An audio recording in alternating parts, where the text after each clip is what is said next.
caffè con l'esperto è offerto da Uno Magazine.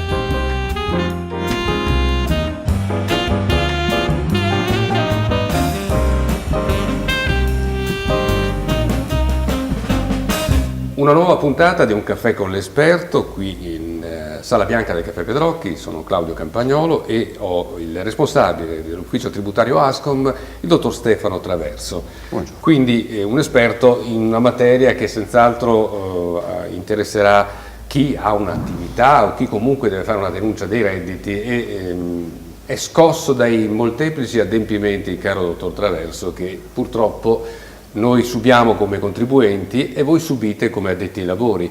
Ma sono aumentati gli adempimenti burocratici negli ultimi periodi o sbaglio? Sì, purtroppo innanzitutto è corretto dire che è una materia in continua evoluzione. La nostra è una materia dove ogni anno dobbiamo aggiornarci, portarci a conoscere nuovi adempimenti, appunto come veniva detto, e in questi ultimi anni gli adempimenti sono più che triplicati.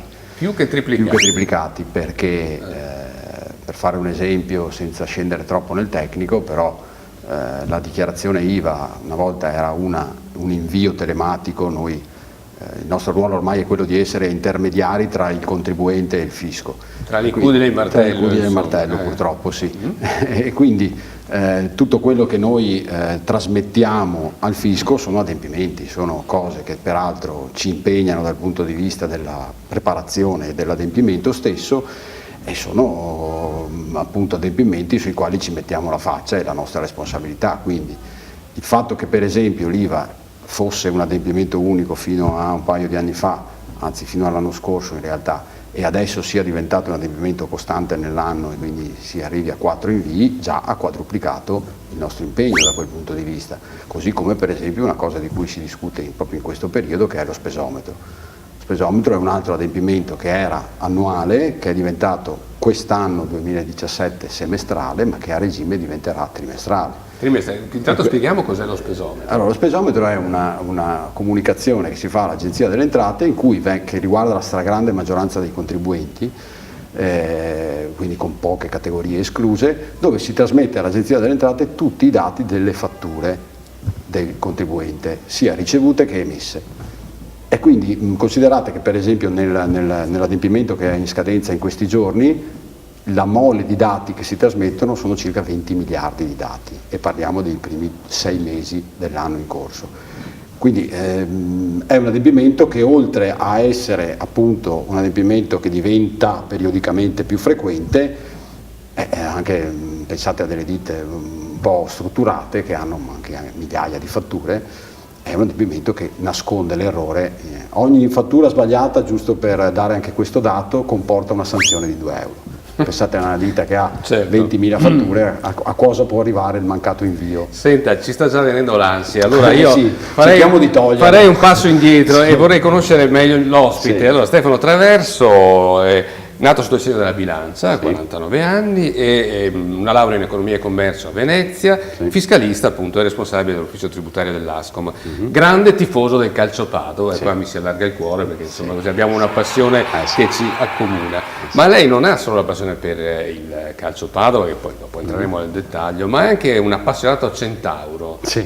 Quindi che moto guida? Allora guido una BMW da strada, una BMW, un R1100. Qual è il viaggio più lungo che ha fatto? Sono arrivato fino in Belgio non più tardi di 2 o 3 anni fa e me ne sono andato in Belgio praticamente non facendo quasi mai autostrada. La mia è una moto, per chi conosce, è una moto stradale, quindi è stradale, da turista, quindi la cosa bella è farsi passi in montagna, farsi strade magari che non siano monotone, e quindi io da qui sono partito passando per Francia. Quanti chilometri sono? Io ho fatto 3.000 chilometri. Da sì, solo? in una settimana.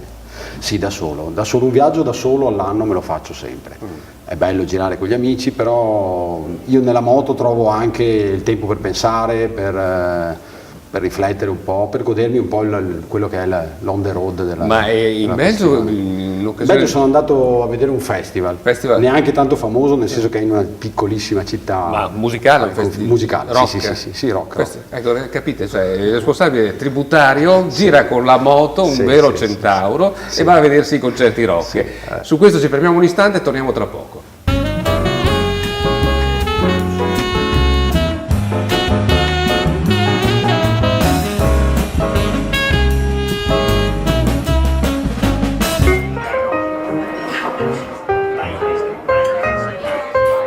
Seguici su Facebook, Twitter e YouTube e rivedi tutte le interviste di Un caffè con l'esperto dove vuoi e quando vuoi.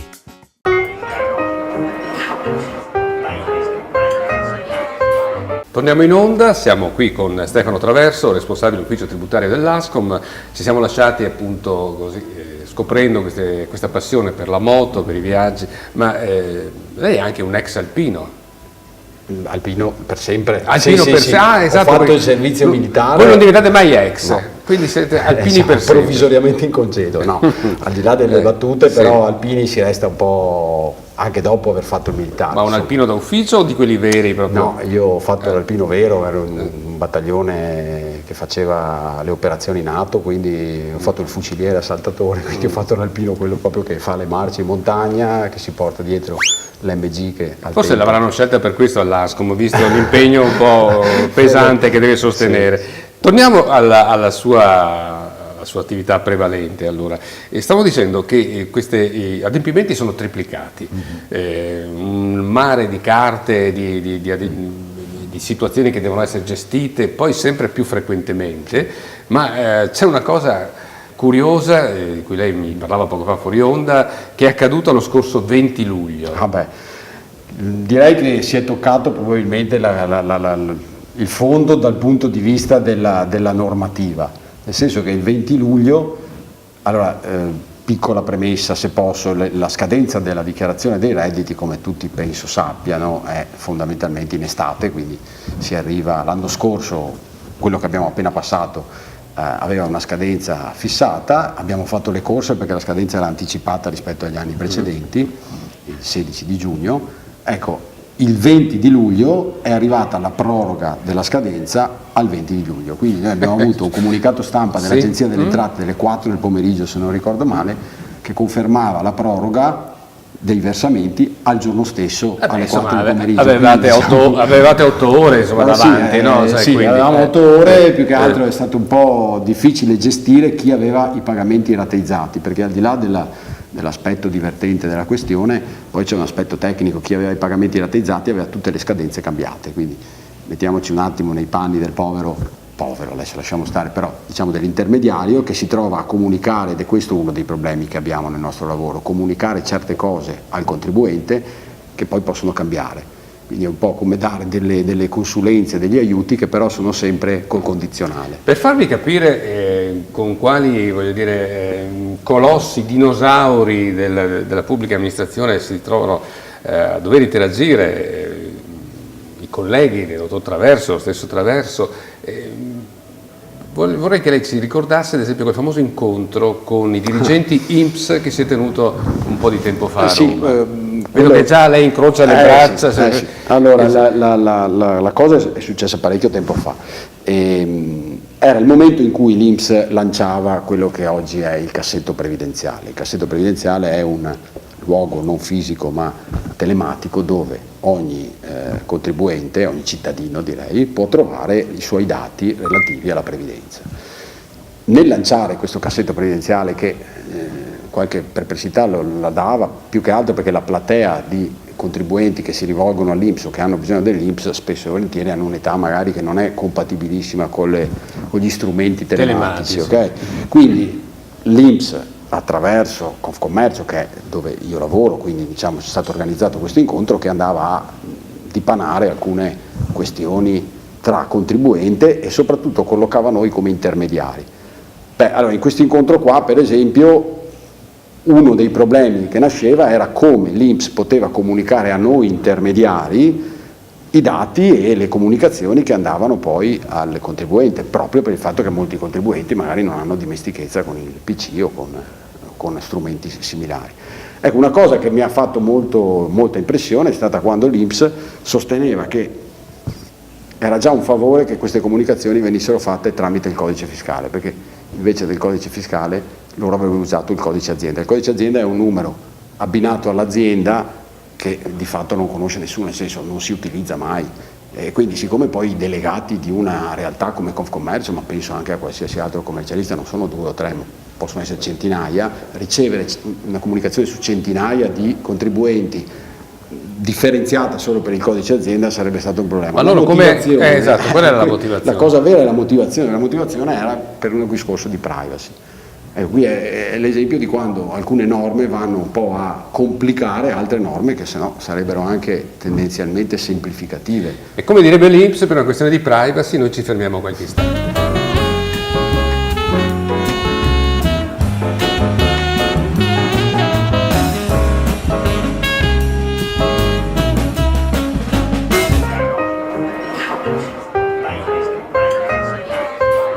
Seguici su Facebook, Twitter e YouTube e rivedi tutte le interviste di Un caffè con l'esperto dove vuoi e quando vuoi.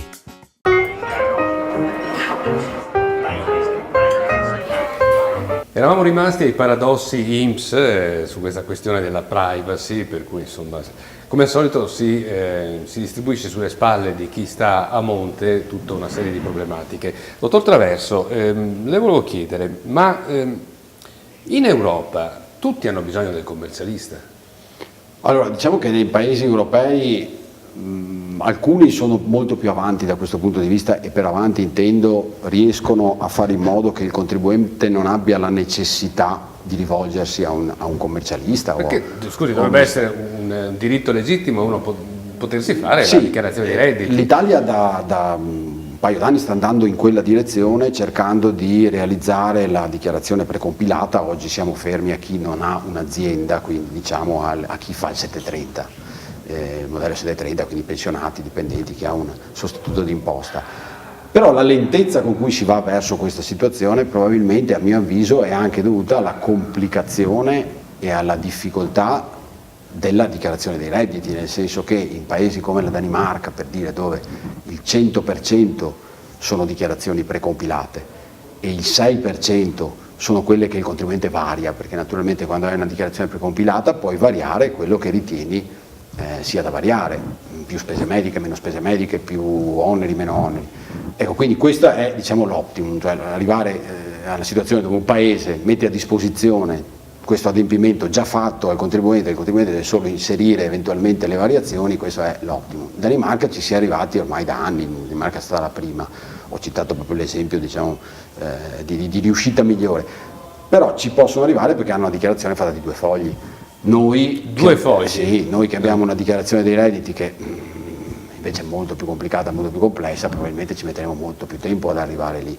Però credo, come è stato giustamente detto, che la semplificazione maggiore sia quella di poter permettere a un contribuente di fare la dichiarazione di redditi come altri adempimenti in autonomia, insomma. Dopodiché il commercialista, per come la vedo io, e l'intermediario non deve essere una propaggine burocratica, ma dovrebbe essere quello che ti aiuta a risparmiare tasse legittimamente o a migliorare il tuo business, cioè fare quel tipo di consulenza per la quale, mi permetto di dire, ho studiato, e molti che fanno il mio mestiere hanno studiato.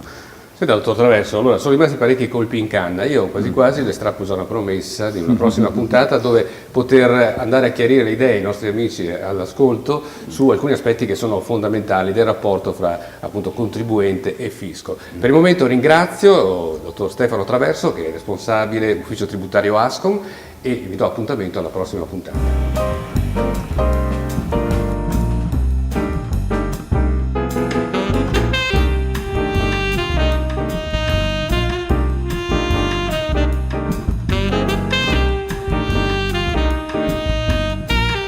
Un caffè con l'esperto è stato offerto da Uno Magazine.